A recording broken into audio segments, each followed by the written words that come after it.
પિતાજી આપણા માટે કેટલી મહેનત કરે છે. કેટલું વજન ઉઠાવે છે.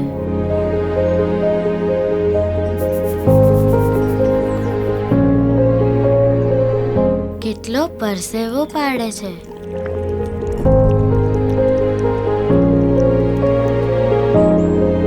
કડકડતી ઠંડી સામે લડે છે. આપણને મજબૂત બનાવે છે પિતાજી, પણ પિતાજીને મજબૂત કોણ બનાવે છે? મોદીજી.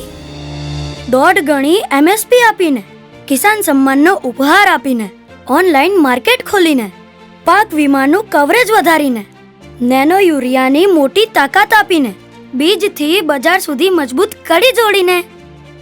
મારા પિતાજી મજબૂત તો દેશ મજબૂત. Thank you Modiji. સશક્ત ખેડૂત, મોદી સરકારની ગેરંટી.